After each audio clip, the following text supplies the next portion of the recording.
Hello guys, welcome back to my YouTube channel. और आज हम आपके लिए एक और वीडियो लेके आ गए हैं और इस वीडियो में हम रिव्यू करेंगे 2026 में नेटफ्लिक्स में आई एक Hollywood romantic adventurous web series जिसका नाम है स्टर्लिंग पॉइंट।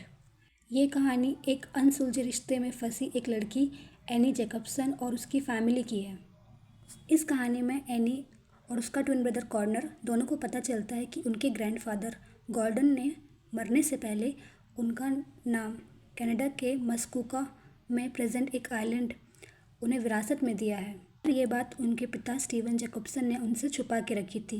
जैसे ही एनी को उसके ग्रैंडफादर गॉर्डन का लेटर मिलता है तो उसे पता चलता है ये बात और वो अपने फादर को बिना बताए उस आइलैंड में जाने के लिए रेडी हो जाती है।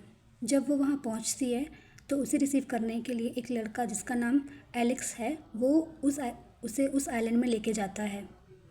आगे चल के एलेक्स को एनी से प्यार हो जाता है और कहानी में उनके रोमांटिक मोमेंट्स, इमोशनल कनेक्शन और कैसे एक दूसरे को उन्होंने संभाला ख़राब कंडीशन में, एक दूसरे की कंपैटिबिलिटी, हमें ये सब चीज़ें दिखाई जाती है। स्टर्लिंग पॉइंट आके एनी के नए नए दोस्त बन जाते हैं। वो उनके साथ पार्टियाँ करती है, घूमती है, फिरती है, खूब इंजॉय करती है। एनी जैसे ही आइलैंड पहुंचती है वहाँ वो सबसे पहले उसकी मुलाकात रमोना नाम की एक लड़की से होती है।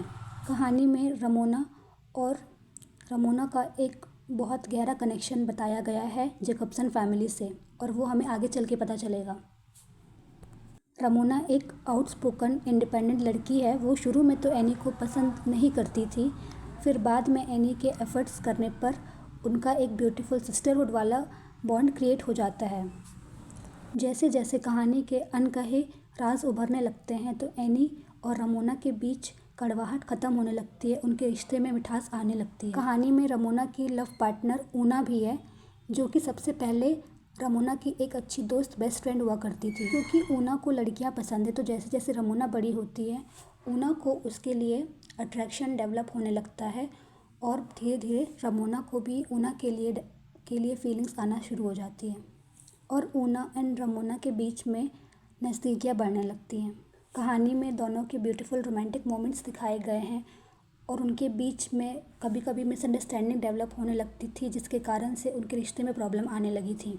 आगे पता चलता है कि उसका जो करंट बॉयफ्रेंड है एलेक्स के फादर जो और एनी की मदर, वो दोनों एक दूसरे के साथ रिलेशनशिप में रहे हैं और वो एक दूसरे से बेइंतहा प्यार करते थे। और जब एनी की मॉम की डेथ हुई उस टाइम पे भी उसके एलेक्स के फादर जो उसके साथ हॉस्पिटल में थे। बाद में हमें ये कंफर्म हो जाता है कि जो बच्चा एनी की मॉम की पेट में था वो जो का नहीं था, वो उसके हस्बैंड स्टीवन का बच्चा था और जो बच्चा था वो थी रमोना। क्योंकि कहानी में रमोना को कलर ब्लाइंडनेस था, एट द सेम टाइम उसके जो father, the biological father Steven को भी कलर ब्लाइंडनेस की बीमारी थी। तो उससे वो कंफर्म करती है रमोना कि उसका जो बायोलॉजिकल फादर है वो स्टीवन है, ना कि जो। और डीएनए टेस्ट करवाने पे उसका और रमोना का डीएनए मैच हो जाता है जिससे ये कंफर्म हो जाता है कि रमोना ही बायोलॉजिकल डॉटर है स्टीवन और गोल्डी की। जब एनी को पता चलता है कि रमोना उसके पेरेंट की रियल बायोलॉजिकल डॉटर है तो वो बहुत डिसअपॉइंट हो जाती है और वो इस चीज़ को एक्सेप्ट नहीं कर पाती। पर बाद में उसे रियलाइज़ हो जाता है कि उसे इस चीज़ को एक्सेप्ट करना पड़ेगा और फिर वो डिसाइड करती है कि वो स्टर्लिंग पॉइंट में रहेगी और वो स्टर्लिंग पॉइंट को छोड़ के नहीं जाना चाहती क्योंकि वो अब उसकी मॉम को और भी करीब से जानना चाहती है। क्योंकि स्टर्लिंग पॉइंट एक ऐसी जगह बन चुकी है जिससे वो अब अपनी मॉम को खुद के और भी करीब महसूस करती है। वहीं दूसरी तरफ उसका ट्विन ब्रदर कॉर्नर, उसको स्टर्लिंग पॉइंट के बारे में पता चलता है तो वो उसकी फ्रेंड की मॉम से उस आइलैंड की लग्जरी और वैल्यू के बारे में पता करवाता है जिससे उसे पता चलता है कि उस आइलैंड की कीमत मिलियंस में है। लेकिन रमोना और एनी दोनों ही इस आइलैंड को बेचना नहीं चाहती हैं, स्पेशली एनी, क्योंकि एनी की यादें इस आइलैंड से जुड़ी हुई हैं तो वो नहीं चाहती कि ये आइलैंड किसी भी हालत में बेचा जाए। पर रमोना की लाइफ में कुछ बिगड़ते रिश्तों के चलते रमोना अब इस जगह को छोड़कर जाना चाहती है क्योंकि उसे लगता है कि न्यूयॉर्क की लाइफ ज़्यादा अच्छी है। जब रमोना उसके ग्रैंडफादर गॉर्डन का लेटर पढ़ती है तो वो बहुत इमोशनल हो जाती है और उसे ये फील होता है कि शायद एक गॉर्डन ही थे जिसके जिसके कारण वो इस आइलैंड में रुकी हुई थी। अब उसका इस आइलैंड से कनेक्शन धीरे धीरे ख़त्म होने लगा है और वो अब चाहती है कि वो न्यूयॉर्क की लाइफ एक्सप्लोर करे। जब आखिरी में स्टीवन उसकी डॉटर को छोड़ के जाने लगता है तो रमोना वहाँ आती है और वो उसे उसके फादर को हग करके बहुत रोती है।